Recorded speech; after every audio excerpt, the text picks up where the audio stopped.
اللہ اللہ اللہ اللہ اللہ تبارک و تعالیٰ نے اب دیکھیں رجب کا مہینہ گزرا، اب شعبان کا مہینہ رحمتوں کا مہینہ ہے۔ حضور سب سے زیادہ روزے رمضان شعبان میں رکھتے ہیں۔ اس کی وجہ یہ ہے کہ تاکہ رمضان کے لیے ہمیں استعداد اور تیاری اور ترقی اور جذبہ پیدا ہو جائے، اور یہ بھی دعا فرماتے تھے کہ اللہم بلغتنا شعبان بلغنا رمضان، یا اللہ جیسے آپ نے ہمیں شعبان نصیب کیا ہے ایسے رمضان نصیب فرمائے۔ اچھا، رمضان کا مہینہ کیا ہے کہ ابھی پہلا حصہ جو ہے وہ رحمت ہے، دوسرا حصہ جو ہے وہ مغفرت ہے، اور تیسرا حصہ جو ہے وہ جہنم سے آزادی کے پروانے۔ اسی طرح حدیث مبارک میں آتا ہے کہ مسلمان کے لیے دو خوشیاں ہیں۔ ایک جب وہ افطار کرتا ہے تو خوشی ہوتی ہے کہ سارا دن کا پیاسا ہے، بھوکا ہے، اب اللہ کی نعمت سامنے، اور ایک اس دن خوشی ہوگی جس دن اللہ تبارک و تعالیٰ کا دیدار کرے گا۔ اور اسی طرح یہ بھی حدیث مبارک میں آیا ہے کہ جو مسلمان خالص نیت کے ساتھ اور خالص دل کے ساتھ افطار کے آنے سے چند منٹ پہلے جو ہے اللہ سے دعا مانگتا ہے وہ ہر حال میں قبول ہوتی ہے۔ اس لیے انسان جو ہے کبھی کھجوروں پہ لڑ رہا ہے اور کبھی اس کو ضائع نہ کرے، افطار سے 10-15 منٹ پہلے دعائیں شروع کر دیں۔ اور دعا کا طریقہ یہ ہوتا ہے کہ پہلے درود شریف پڑھیں، جتنا ہو سکے 1 دفعہ، 3 دفعہ، 7 دفعہ، 11 دفعہ، 21 دفعہ، 100 دفعہ، 1000 دفعہ، یعنی دعا کے اول میں بھی درود ہو اور آخر میں بھی درود، اور درود پڑھنے کے بعد اللہ کی حمد و ثنا بیان کریں، جیسے کہ اور نہ آئے تو سورۃ فاتحہ پڑھ لی، اس سے بڑی دعا اور اس سے بڑی حمد و ثنا کیا ہوتی ہے۔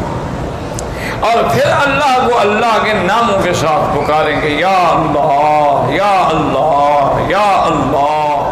یا رحمان یا رحیم یا حی یا قیوم یا ذی الجلال والاکرام، اللہ کے ناموں کے ساتھ پکاریں، اور اس کے بعد وہ دعائیں جو حضور نے بتائیں یا پھر اپنی زبان میں جو مرضی آئے اللہ سے مانگیں، لیکن کسی کی انسان کی بربادی اور ہلاکت کی دعا نہ مانگیں، اور کسی رشتہ داروں کو لڑانے کی اور قطع رحم کی دعا نہ مانگیں، اور کسی حرام کو ملنے کی دعا نہ مانگیں، اور تو وہ دعائیں جو ہے ہر حال میں اللہ تبارک و تعالیٰ قبول فرماتے ہیں۔ اس لیے حدیث مبارک میں آتا ہے میرے محبوب نے، محبوب دو عالم صلی اللہ علیہ وسلم نے فرمایا کہ دعا کبھی خالی نہیں جاتی۔ یا تو جو آدمی مانگ رہا ہے کہ یا اللہ مجھے حج نصیب فرما دے، حج نصیب ہو گیا، یا دعا مانگ رہا ہے لیکن وہ تو چیز نہیں ملی، لیکن مصیبت آ رہی تھی اللہ نے اس کو دفع کر دیا۔ اور تیسری صورت یہ ہوتی ہے کہ اس کی دعا کو قیامت کے لیے لکھ دیا جاتا ہے، ذخیرہ بنا دیا جاتا ہے، اس کا بدلہ اس کو قیامت میں ملے گا۔ تو جب قیامت میں دعاؤں کا بدلہ ملے گا وہ کہے گا یا اللہ کاش میری دنیا میں کوئی دعا بھی منظور نہ ہوتی، آج ہی سارے مجھے بدلے مل جاتے۔ تو یاد رکھیں کہ دعا جو ہے وہ کبھی خالی نہیں جاتی، صرف شرط یہ ہے کہ مانگنے والا ہو، شرط یہ ہے کہ اخلاص ہو، شرط یہ ہے کہ تڑپ ہو، شرط یہ ہے کہ درد دل سے دعا مانگے۔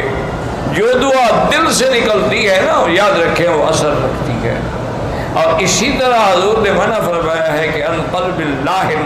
کہ اگر زبان پر تو دعا مانگ رہے یا اللہ آج نصیب فرما، عمرہ نصیب فرما، رمضان نصیب فرما، مدینہ پاک، لیکن دل غافل ہے، دل کسی اور طرف لگا ہوا ہے۔ کیا معنی؟ بر زبان تسبیح و در دل گاہ خر،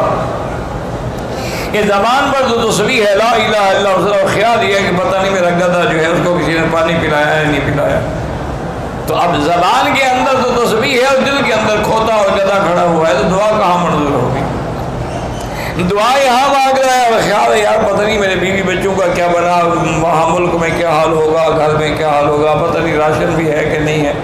تو پھر دعا مانگنے کی کیا ضرورت ہے؟ اس لیے حضور پاک نے فرمایا کہ غافل دل سے کبھی دعا نہ کرو۔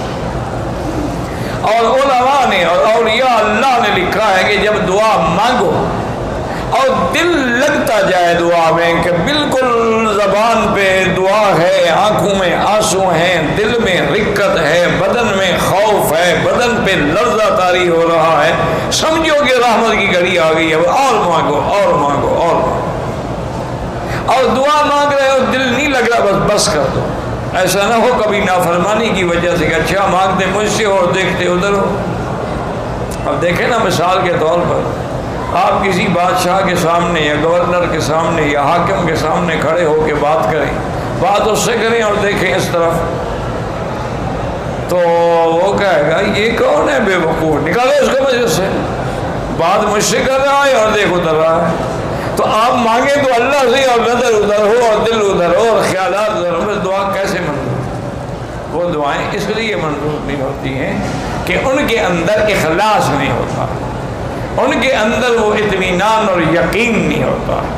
ورنہ جب اللہ کا حکم ہے کہ مجھ سے مانگو تو اللہ کا فرمان سے زیادہ سچا فرمان کس کا ہے؟ اللہ نے فرمایا مجھ سے مانگو میں تمہیں دوں گا.